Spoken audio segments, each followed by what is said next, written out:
Welcome to our show settle around the world. मैं हूं आपका होस्ट सोएब अली सिद्धू। आज हम डिस्कशन करेंगे विजिटर वीज़ा पे उसके इकसाम क्या हैं, उसमें मसाइल क्या हैं और हमारे पाकिस्तान में इसके रिलेटेड क्या फोरम्स मौजूद हैं। तो सबसे पहले मैं अपने नाज़रीन को बताना चाहूँगा कि विजिटर वीज़ा जो है इसको रूटीन में हम 4 डिफरेंट कैटेगरीज़ में डिफ़ाइन कर सकते हैं, जिसमें सबसे पहले हमारा रूटीन का टूरिस्ट वीज़ा आ जाता है, जो कि हर बंदा चाहता है कि मैं विज़िट के लिए दूसरे कंट्रीज़ में जाऊं, इसको एक्सप्लोर करूं, उनकी हिस्टोरिकल प्लेसेस को देखूं, उनकी टॉप अट्रैक्शंस को देखूं। तो इस पे भी हम डिस्कशन करेंगे। उसके बाद हमारे पास आ जाएगा बिज़नेस वीज़ा। ये हमारी जो कारोबारी शख्सियात हैं उन लोगों को अक्सर अपने कारोबार के सिलसिले में, अक्सर इंटरनेशनल एक्सपोज पे ट्रेडिंग के लिए, अपनी मैन्युफैक्चरिंग मशीन्स के लिए, डिफरेंट चीज़ों के लिए बहुत ज़्यादा कंट्रीज़ को विज़िट करना पड़ता है। तो इसके लिए जो वीज़ा हम अप्लाई करते हैं उसको बिज़नेस वीज़ा कहते हैं, बिज़नेस विजिटर वीज़ा। तीसरे नंबर पे आ जाता है पर्पस ड्रिवन वीज़ा, कि आप किसी ख़ास मकसद के लिए ट्रैवल कर रहे हैं, उसको भी हम विजिटर वीज़ा की एक कैटेगरी कहते हैं। और लास्ट पे हम कह सकते हैं कि मेडिकल बेस्ड वीज़ाज़ भी होते हैं। कुछ लोगों को अपनी फ़िज़िकल इश्यूज़ हैं जिनके लिए पाकिस्तान में इलाज मौजूद नहीं है, पाकिस्तान में वो फैसिलिटीज़ मौजूद नहीं, या वैसे वो सेटिस्फाइड नहीं, तो उसके लिए वो ट्रैवल कर सकते हैं फ़ौरन। इसमें हम कह सकते हैं कि ये चारों इकसाम जो हैं इट्स अ विजिटर वीज़ा, लेकिन अगर हम इसको डिफ्रेंशिएट करें तो हम इसी तरह इसको 4 कैटेगरीज़ में डिफ़ाइन कर सकते हैं। जिस तरह हम अमेरिका के लिए वीज़ा अप्लाई करते हैं तो उसमें B1 B2 कैटेगरीज़ हैं। रूटीन में तो विज़िटर वीज़ा ही कहलाता है, लेकिन उसमें B1 कैटेगरी बिज़नेस वीज़ा है और B2 टूरिस्ट वीज़ा है। आज ही हम इस सिलसिले में एक बड़ी मायनाज़ शख्सियत है, लाहौर में हमारे लीगल फ्रेटर्निटी से बिलोंग करते हैं और बिज़नेस इमिग्रेशन के एक्सपर्ट हैं। द लीगल इमिग्रेशन सोलिसिटर्स के नाम से अपना ऑफिस रन कर रहे हैं। आज हम उन्हें शो में वेलकम करते हैं। मिस्टर वकास अहमद हमारे सोलिसिटर हैं। वकास साहब, welcome to our show. Thank you very much Zoheb साहब, आपके इंट्रोडक्शन के लिए, for having me here in your show and for such a kind introduction. Thank you very much. Waqas साहब, हमारे लिए बड़ी खुशी की बात है, क्योंकि जो हमारी कंट्री में आजकल एजेंट्स का ट्रेंड चल रहा है, उसमें अगर आप एक लॉ फर्म इस कैटेगरी में या इस फील्ड में काम कर रही है तो it means some professional things are coming out. तो आपको हम वेलकम करते हैं और अप्रिशिएट भी करते हैं इस सिलसिले में। Thank you very much again.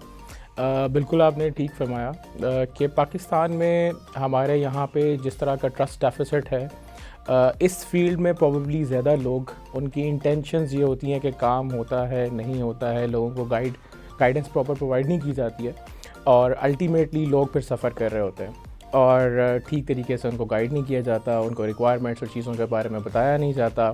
और फिर फर्दर जब लोग अनसक्सेसफुल होते हैं या इनिशियली वो लोग एलिजिबल ही नहीं होते हैं, तो अल्टीमेटली वो कैसे सक्सेसफुल हो सकते हैं। तो ये एक लैक ऑफ ट्रस्ट भी है, लैक ऑफ नॉलेज भी है, लैक ऑफ पॉलिसी इम्प्लीमेंटेशन भी है। ये सारी चीज़ें मिलकर ट्रस्ट डेफिसिट को बढ़ाती हैं, जिसकी वजह से लोग एजेंट्स के साथ और इस तरह के कंसल्टेंट्स जो माशरे में एक इस चीज़ को बदनाम किए हुए हैं, ये बुरा नाम बना रहे हैं, इसी वजह से लोग रिलक्टेंट भी होते हैं।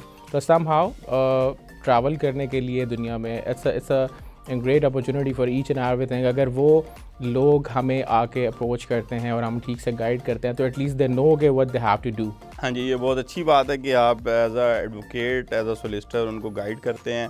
इस सिलसिले में हम वकास साहब से डिस्कस करेंगे कि बेसिक रिक्वायरमेंट्स क्या है एक विज़िट वीज़ा के लिए। अगर एक आम शख्स जा रहा है जिसको बिल्कुल कोई गाइडेंस नहीं है, वो बजाय इसके कि डिफरेंट जगहों से अपने लिए इंफॉर्मेशन सीख करे, हम चाहते हैं कि इसी फोरम पे आप हमारी रहनुमाई करें और बताएं कि एक बेसिक विजिटर वीज़ा की रिक्वायरमेंट्स क्या हैं। ज़ोएब, जिस तरह से आपने इंट्रोडक्शन करवाया, बहुत अच्छा इंट्रोडक्शन दिया आपने। बेसिकली विज़िट वीज़ा एक इट्सेल्फ एक वास्ट फील्ड है, जिसमें डिफरेंट पर्पसेस हो सकते हैं आपके विज़िट के। स्पेसिफिकली अगर नॉर्मली लोग विज़िट वीज़ा को कंसिडर करते हैं लग्जरी के लिए।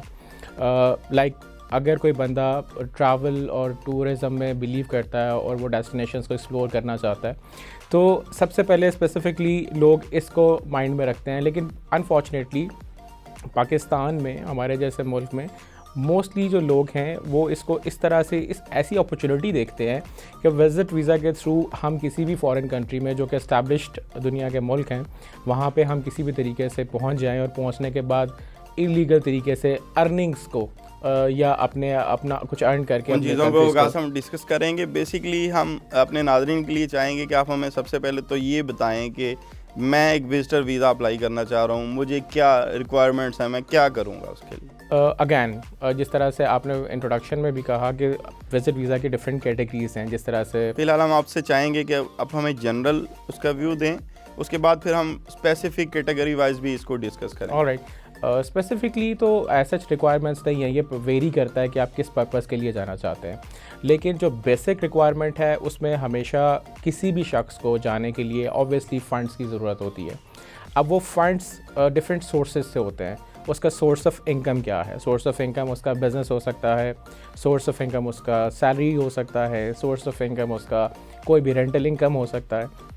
तो बेसिकली तो हमें उसकी सोर्स ऑफ इनकम को जस्टिफाई करना है, that's the basic thing. Second thing ये है कि हमें ये भी डिफ्रेंशिएट हमें करना पड़ेगा डिफरेंट कैटेगरीज़ में रिक्वायरमेंट के हिसाब से। फर्दर हमारी फाइनेंशियल टाइज़ क्या है अपने मुल्क में। फाइनेंशियल टाइज़ को हम इस तरह से ले सकते हैं कि हमारे एसेट्स क्या हैं, हमारी बिलोंगिंग्स क्या हैं, बिकॉज आगे फर्दर इन चीज़ों का कनेक्शन होता है। Either you are going for the visit and you'll get back to your country at the end of the stay, that's the basic thing. और ये दो चीज़ें हमारे लिए बेसिक है। और तीसरा ये कि आपकी इमोशनल टाइज़ क्या हैं आपकी कंट्री में, आपके होम कंट्री में, आपके साथ एसोसिएटेड कौन कौन लोग हैं जिनके लिए आप वापस आना चाहेंगे, बल्कि आप एक विज़िट वीज़ा पे ही जा रहे हैं और आप परमानेंटली सेटलमेंट के लिए नहीं जा रहे, चाहे वो लीगल हो या इलीगल हो। So that's the basic thing in all visa categories. अच्छा वकास साहब, जो हमारे व्यूअर्स देख रहे हैं वो इस चीज़ को सोचेंगे कि ये सोर्स ऑफ इनकम और फाइनेंशियल टाइज़, ये आपने दोनों अलग-अलग कैटेगरीज़ को डिफ़ाइन किया है, तो ये इन दोनों का लिंक क्या है या हम इनको डिफ्रेंशिएट कैसे कर सकते हैं कि हमारा सोर्स क्यों ज़रूरी है और फाइनेंशियल टाइज़ क्या है? बहुत अच्छा क्वेश्चन किया आपने। इनफैक्ट ये रियलाइज़ करना भी ज़रूरी है। Suppose if we are going for a tourist visa, right, that is basically a luxury visa. हमेशा कोई भी शख्स ट्रैवल तब करता है जब उसके पास एक्सेसिव अमाउंट होती है अपने विज़िट को सपोर्ट करने के लिए या अपनी डेस्टिनेशंस को, अपनी हॉबीज़ को अचीव करने के लिए। तो ऑब्वियसली उसके पास एक सेटल्ड प्रिंसिपल है कि उसके पास अगर अपनी इनकम से हट के कुछ सेविंग्स हैं या कुछ एक्स्ट्रा अमाउंट है तो वो स्पेंड करने के लिए जा रहा है। सोर्स ऑफ इनकम जस्टिफाई करना कि वो बंदा अपने मुल्क में सेटल्ड है, he is earning something, right, and he is having sufficient amount to sponsor his visit, ये एक सेपरेट चीज़ है। उसमें जिस तरह मैंने बताया कि डिफरेंट आगे रिक्वायरमेंट्स हैं या डिफरेंट सोर्सेज हो सकते हैं।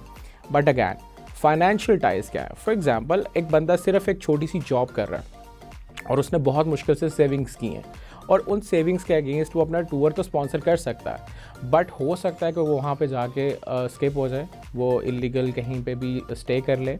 तो उसको इंश्योर करने के लिए कभी इमिग्रेशन अथॉरिटीज़ ये पहले इंश्योर करती हैं कि उस बंदे के पास सफिशेंट एसेट्स हैं अपने कंट्री में, कि वो बिल्कुल ऐसे नहीं है कि उसके पास सिर्फ ये सोर्स ऑफ इनकम है, ये कुछ फंड्स हैं जो अपनी बैंक स्टेटमेंट में वो शो कर रहा है, and he get back to his country. Obviously अगर एक बंदे के पास कोई फिक्स्ड एसेट्स हैं, उनकी एक अच्छी वैल्यूएशन है, उसके पास मूवेबल एसेट्स में गाड़ी है, कोई बाइक है, for example if he is having certain fixed assets जिसमें उसकी प्रॉपर्टी हो सकती है, कमर्शियल, कोई डोमेस्टिक भी हो सकती है।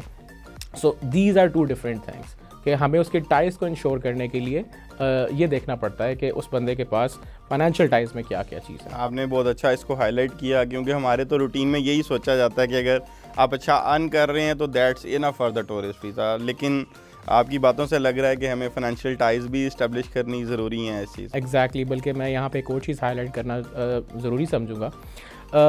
अगर हम लग्जरी विज़िट की बात करते हैं तो वहाँ पे जिसको टूरिज़म कहते हैं या विज़िटर कहते हैं, जनरल विज़िटर वीज़ा है, इसमें एक और चीज़ मैं हाईलाइट करूँगा यहाँ पे कि ना सिर्फ ये कि आपके सोर्स ऑफ इनकम जस्टिफाई करना is important, the second thing is कि आपका फाइनेंशियल टाइज़ क्या है, नंबर 3 आपके इमोशनल टाइज़ क्या है, ये भी ज़रूरी है। बिकॉज समटाइम्स आपकी इमिग्रेशन अथॉरिटीज़ सिंपल आपको ये रिफ्यूज़ल दे के भेज देती हैं कि आपके फाइनेंशियल टाइज़ भी आपने शो कर दिए, आपने सोर्स ऑफ इनकम भी शो कर दी, उसके बावजूद वो ये कहते हैं कि जनाब we are not satisfied with your application with the given circumstances. Viewers, ये बड़ा इंटरेस्टिंग टॉपिक है क्योंकि रूटीन में जो हमारे बैचलर्स हजरात वीज़ाज़ अप्लाई करते हैं वो इसी पॉइंट पे रिजेक्ट हो जाते हैं। इसके बारे में हम वकास साहब से राय लेंगे। मिलते हैं एक ब्रेक के बाद।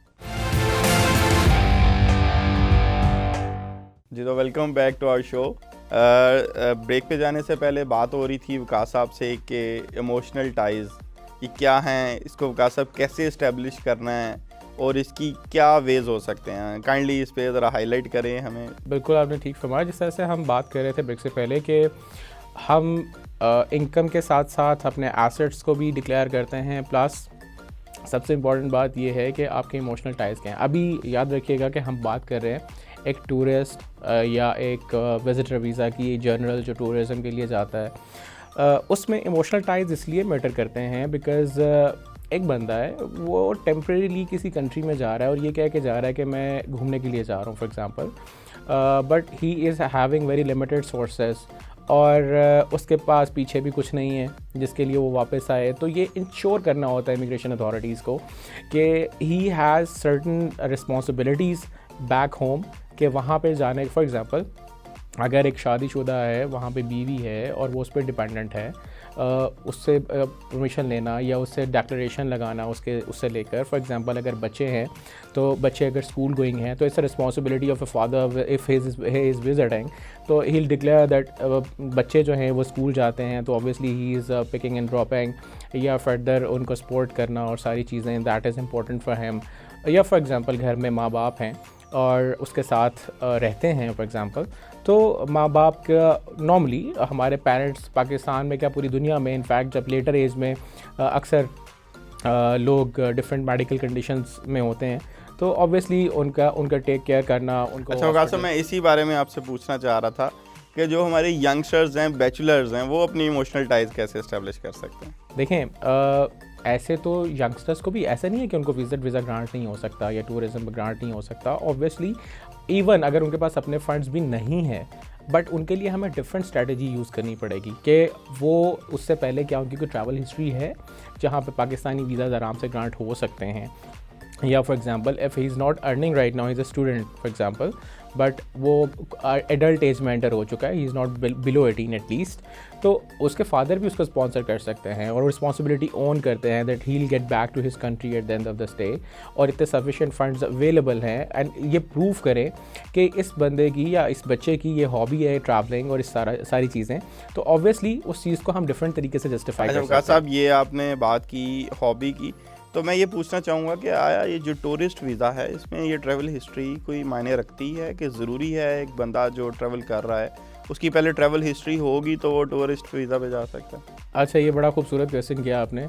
इनफैक्ट इट्स अ मैथ कि आपकी हमेशा ट्रैवल हिस्ट्री होगी तो ही आप ट्रैवल कर सकते हैं। एटलीस्ट आप ऐसे मुल्कों में जिसमें फॉर एग्ज़ाम्पल USA है, कनाडा है, UK है, शेंजन कंट्रीज़ हैं, जापान है, कि यहाँ पे जब तक ट्रैवल हिस्ट्री नहीं होगी तो अप्लाई नहीं कर सकते। लॉट ऑफ एक्सपीरियंस के इसमें ना सिर्फ ये कि आपका फ्रेश पासपोर्ट बल्कि विदाउट ट्रैवल हिस्ट्री भी आप कर सकते हैं। अगैन जो चीज़ें हम प्रीवियसली डिस्कस कर चुके हैं, ये सारी चीज़ें अगर हम फुलफ़िल करते हैं, एप्लीकेशन आपकी स्ट्रॉन्ग है, जो चीज़ें मैंने बताई इनको अगर हम फुलफ़िल करते हैं तो definitely you will get the visa.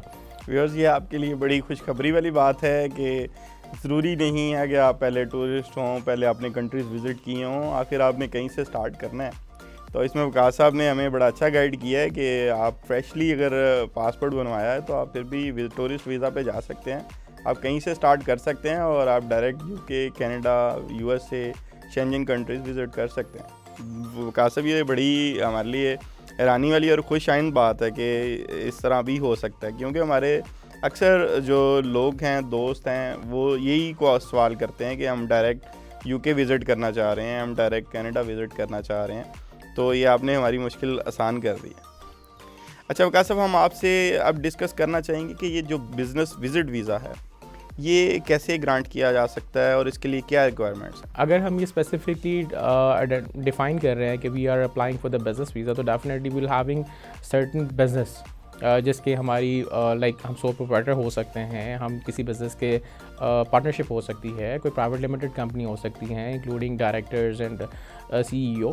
तो डिफरेंट जो भी बिजनेसेस हैं, ऑब्वियसली हमें फिर बिज़नेस के रिक्वायरमेंट्स के, बिज़नेस एक स्ट्रॉन्ग बिज़नेस है, बिज़नेस के सर्टन इनकम है, और ऑब्वियसली हमारे जो इदारे हैं उसके फॉर एग्जांपल टैक्सेशन के हवाले से, PRA के हवाले से, या कोई भी रेवेन्यू अथॉरिटी में टैक्सेशन प्रॉपर कर रहे हैं और रजिस्टर्ड है ऐसी अथॉरिटी से और रेगुलेटेड है जो भी बिज़नेस डोमेन है, तो ऑब्वियसली बिज़नेस के लिए सबसे पहले तो इम्पॉर्टेंट ये है कि बिज़नेस एग्जिस्ट करता हो, बिज़नेस रेगुलेटेड हो, और बिज़नेस प्रॉपर टैक्सेशन और फाइलिंग वगैरह उसकी होती हो।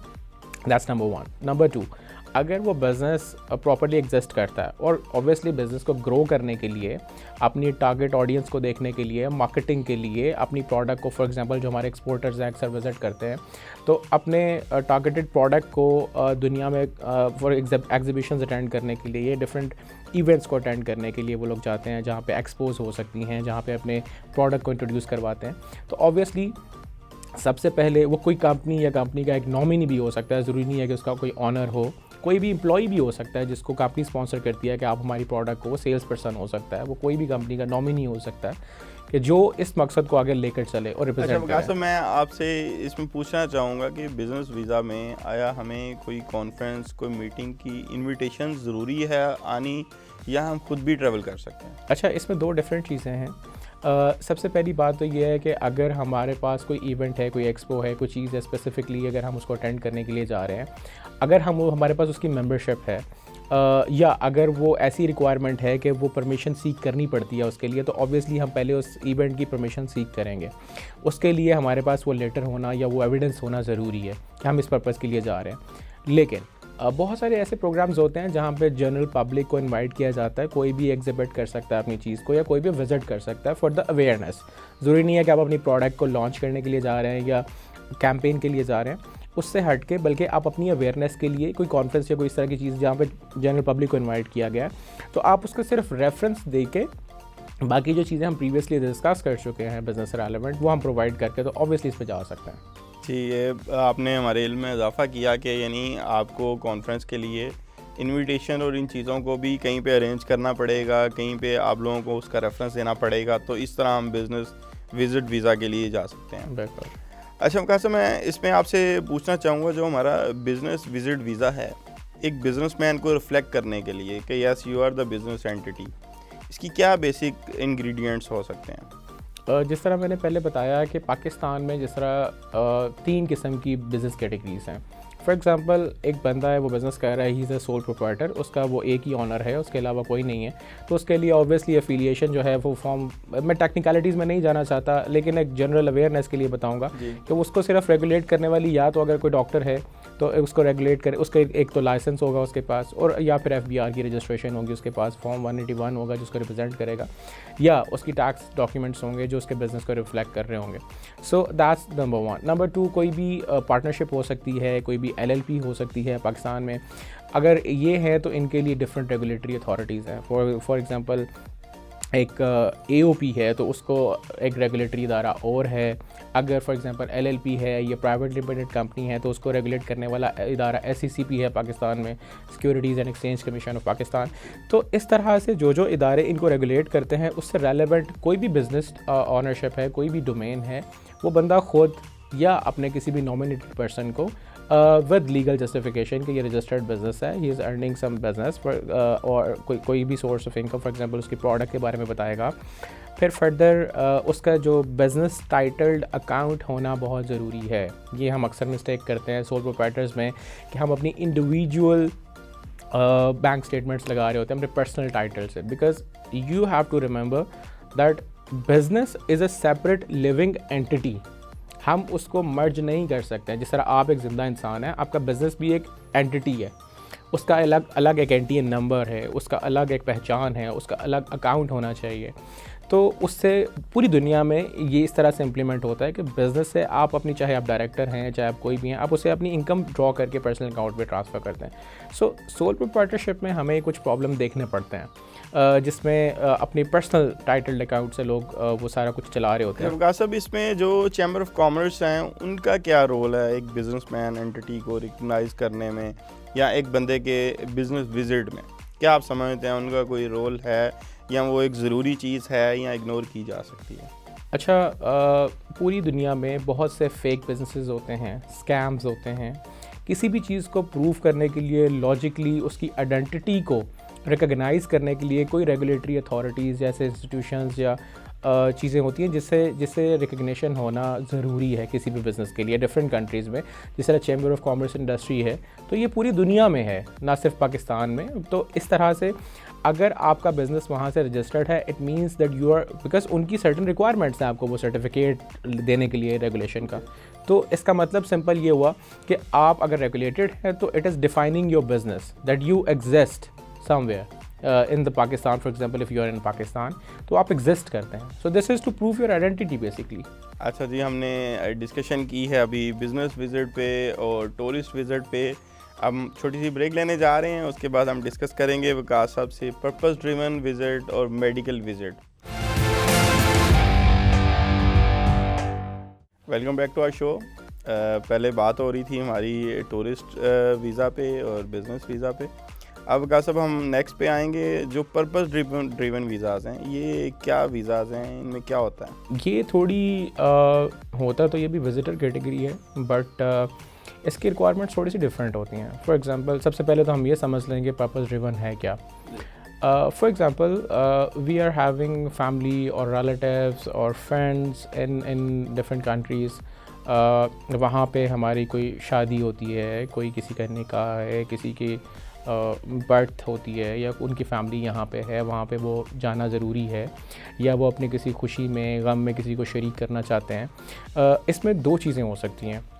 एक इम्पॉर्टेंट चीज़ तो ये हो सकती है कि वहाँ पे जो बंदा आपका रिलेटिव है या कोई भी एक ऐसा जो कि बिज़नेस मीटिंग भी हो सकती है, ऑब्वियसली ये इससे हट के भी हो सकता है, जिसमें आपके ज़्यादातर वहाँ पे कोई ना कोई फैमिली टाइज, फ्रेंडशिप या कुछ इस तरह से चीज़ जो आप प्रूव कर सकते हो बाय डॉक्यूमेंट, वो चीज़ होना ज़रूरी है।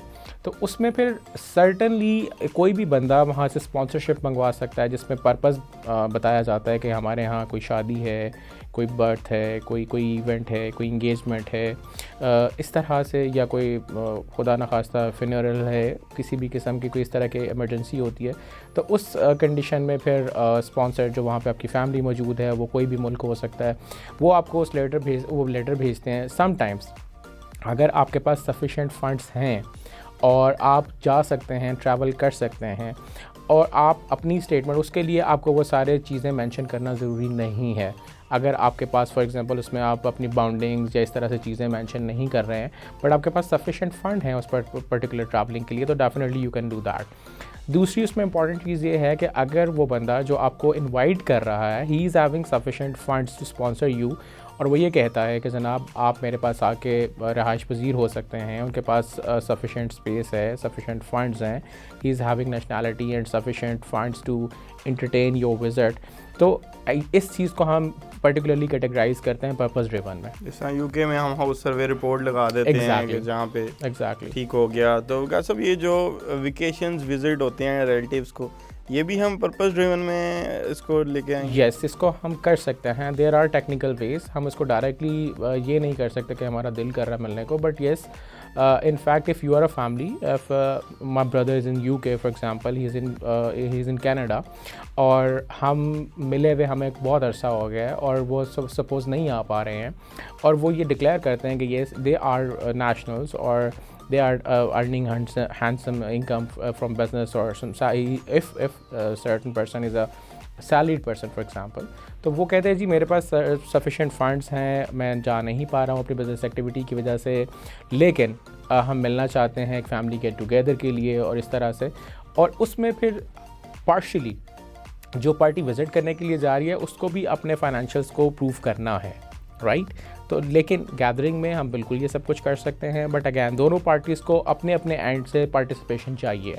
अच्छा, ये आपने बड़ी मज़े की बात बताई है कि अगर आप पर्पस ड्रिवन वीज़ा पे जा रहे हैं तो जो शख्स बाहर बैठा हुआ है वो भी आपको स्पॉन्सर कर सकता है और आपकी बड़ी ज़्यादा फॉर्मेलिटीज़ कम हो रही हैं इसमें। यस, बेसिकली जब भी कोई शख्स आपको बाहर से इनवाइट करता है तो उसमें ये चीज़ ज़रूरी है कि वो शख्स फाइनेंशियली स्टेबल हो। ऐसा नहीं है कि उसकी कोई इनकम नहीं है, या वो इलीगल स्टे है उसका, या वो या उसके पास हाउस जो है या जो भी रेंटेड प्लेस है, या अगर इफ़ कोई बंदा अपना घर ओन करता है तो उसमें सफिशेंट, फॉर एग्जांपल वहाँ पे है ही एक रूम है, 1 बेडरूम है, तो वो आपको कहाँ अकोमोडेट करेगा। तो इस तरह से जो लेकुनास हैं हमें इनको भी देखना होता है। अगर वो एलिजिबल ही नहीं है आपको इनवाइट करने के लिए तो आपको इनवाइट नहीं कर सकता, फिर आप उसको उसकी सपोर्ट पे या उसकी आप कह लें कि इन्विटेशन पे नहीं जा सकते हैं। Obviously you will get the refusal. आपने बड़ी मज़े की ये चीज़ बताई है, क्योंकि हमारे रूटीन में तो यहाँ पे ये ट्रेंड है कि अगर आपका रिलेटिव उधर है तो वो बताना नहीं है, आपका वीज़ा रिफ्यूज़ हो जाएगा, इसका मतलब है कि आप उधर जाके सेटल डाउन हो जाएंगे। तो आपने तो इस चीज़ को आसान कर दिया है कि जो बंदा उधर रिलेटिव अगर आपके मौजूद हैं और वेल सेटल्ड हैं तो आपको इधर से भी काफ़ी फॉर्मेलिटीज़ जो हैं वो क्लियर आउट हो रही हैं। तो कासब ये तो बड़ी खुशाइन चीज़ है। एग्जैक्टली, बेसिकली अवेयरनेस की बात है। अगर हमें अपना पर्पस पता है, हम अवेयर हैं कि क्या क्या चीज़ें हो सकती हैं, तो definitely will get the visa, उसमें रिफ्यूज़ल के चांसेस नहीं है। बट अगैन एक बंदा स्पॉन्सर ही नहीं कर सकता आपको, या उसके पास उसके सफिशेंट सर्कमस्टांसेस ही नहीं है आपको स्पॉन्सर करने के लिए, और वो फिर भी स्पॉन्सर कर रहा है अपनी नेग्लिजेंस की वजह से, तो वो अपने ऊपर भी एक बार होगा उस पर, और सेकेंड चीज़ वो आपका भी रिफ्यूज़ल आएगा। Definitely we have to consider these things. कासब ये तो हो गया हमारा पर्पस ड्रिवन विजिट। फ़र्ज़ कर लें अगर कोई मेडिकल इश्यूज़ हैं तो उसमें ये मेडिकल बेस्ड वीज़ा कैसे मिलता है? ऑलराइट, बिल्कुल, ये बहुत रेयर लोग अप्लाई करते हैं, बट डेफिनेटली पूरी दुनिया को मिलाते हैं तो एक बहुत बड़ी तादाद बनती है ऐसे लोगों की जो हमेशा, for example India specified for certain treatments, US है, यूके है, तो लोग बहुत से ऐसी ट्रीटमेंट्स हैं जो सिर्फ वहाँ पे हो सकती हैं, या एक्सेप्शनली वहाँ पे अच्छा परफॉर्म करते हैं डॉक्टर्स। तो उसके लिए ऑब्वियसली सबसे पहले कुछ चीज़ें होना ज़रूरी हैं। फॉर एग्जांपल अगर आपके पास जिस कंट्री से आप बिलोंग करते हैं उस कंट्री में आपके पास पहले से आप ट्रीटमेंट अगर करवा रहे हैं, या वहाँ से प्रॉपर सफिशेंट ट्रीटमेंट जो आप चाह रहे हैं वो उसका क्योर नहीं हो पा रहा है, उसके बाद आपके पास सर्टन रिपोर्ट्स अवेलेबल हैं और आपको अवेयरनेस है कि जहाँ आप जाना चाहते हैं वहाँ पे जो भी अवेलेबिलिटी है उस ट्रीटमेंट की, और कोई अच्छा क्वालिफाइड डॉक्टर अवेलेबल है और वो आपको अपॉइंटमेंट भी दे देता है, तो ये सर्टन चीज़ें हैं जिसको हमें कंसिडर करना है। ना सिर्फ ये कि डॉक्टर आपको अपॉइंटमेंट दे रहा है, आपको टाइम दे रहा है उस सर्टन ट्रीटमेंट के लिए, आपको इनवाइट कर रहा है, डॉक्टर की तरफ से वो लेटर इशू हो रहा है फॉर एग्जांपल। और सेकंड इंपॉर्टेंट चीज़ ये है कि अगर वो ट्रीटमेंट आप खुद फंड कर रहे हैं, चाहे वो आप खुद हो सकते हैं अपने लिए, आपका कोई रिलेटिव हो सकता है, रिलेटिव से मुराद ब्लड रिलेशंस की बात हो रही है, जिसमें आपकी वाइफ हो सकती है, बच्चे हो सकते हैं, तो अगर आप उनको स्पॉन्सर कर रहे हैं फॉर एग्जांपल, और आपके पास उस ट्रीटमेंट के लिए जो वो कोट कर रहे हैं सफिशेंट फंड्स होना भी ज़रूरी है। हाँ, इसमें एक चीज़ की ये ज़रूरी नहीं है कि हम पहले ये प्रूव करें कि हमारे पास फाइनेंशियल टाइज हैं या बाकी चीज़ें हैं, because that is a particular purpose you are carrying. Because जो बंदा, फॉर एग्ज़ाम्पल एक बंदा बीमार है, he is carrying a person with him, तो ऑब्वियसली ये पॉसिबल नहीं है कि वो जाके दोनों बंदे स्किप हो जाएं, एक बीमार बंदा है वो वहाँ पे सर्वाइव करेगा उस तरह से।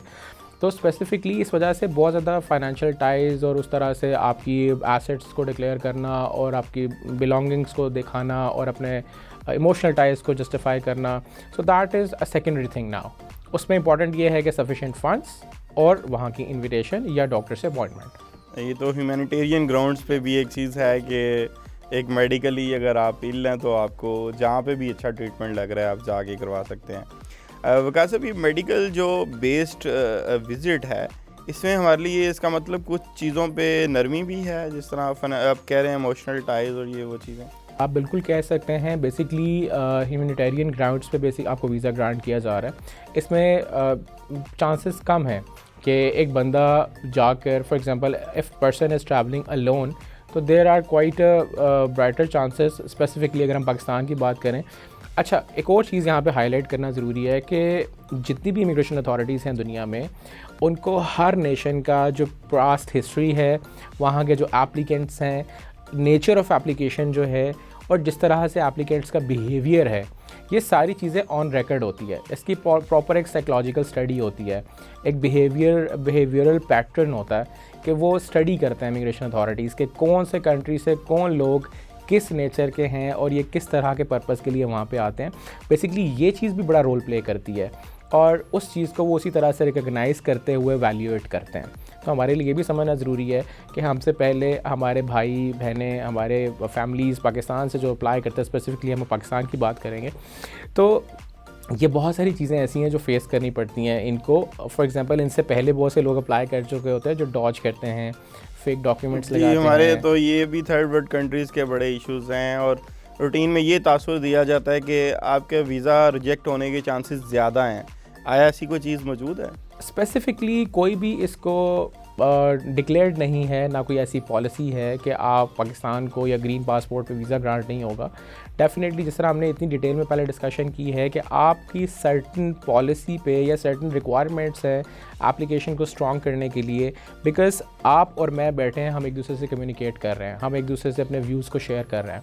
बट जब भी वीज़ा असेसिंग ऑफिसर या कोई भी इमिग्रेशन अथॉरिटी आपकी एप्लीकेशन को असेस करती है तो वो फिज़िकली आपसे बात नहीं कर रहे होते, तो वो आपको वैल्यूएट करेंगे आपके डॉक्यूमेंट्स पे, आपके डॉक्यूमेंट क्या कह रहे हैं।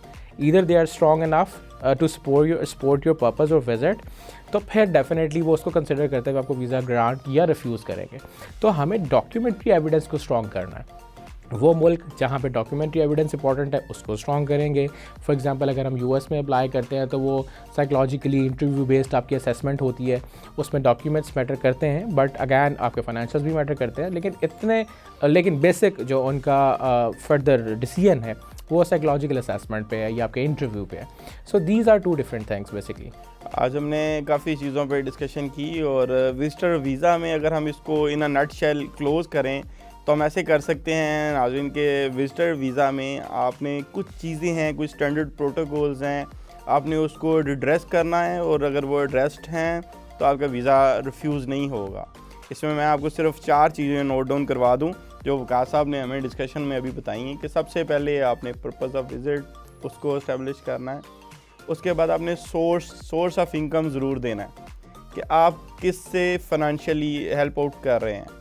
और तीसरे नंबर पे फाइनेंशियल टाइज़, आपने जिस तरह बताया कि सोर्स ऑफ इनकम एक अलग चीज़ है, और फाइनेंशियल टाइज़ जो हैं आपने अपनी इस्टेब्लिश करनी है इन शेप ऑफ मूवेबल और इमूवेबल एसेट्स। और एट द एंड आपने इमोशनल अपनी टाइज़ जो है अपनी फैमिली के साथ, कि आप ये चीज़ को एड्रेस करें कि आप अपने कंट्री में वापस आएंगे और आप सिर्फ एक पर्पस ड्रिवन या एक स्पेसिफिक कॉन्फ्रेंस के लिए, एक विज़िट के लिए जा रहे हैं। जी, देखते रहिए हमारा शो। नेक्स्ट शो में हम डिस्कस करेंगे विज़िट वीज़ा के मसाइल क्या हैं, उसमें हम क्या उनके हल क्या हो सकते हैं। थैंक यू नाज़रीन।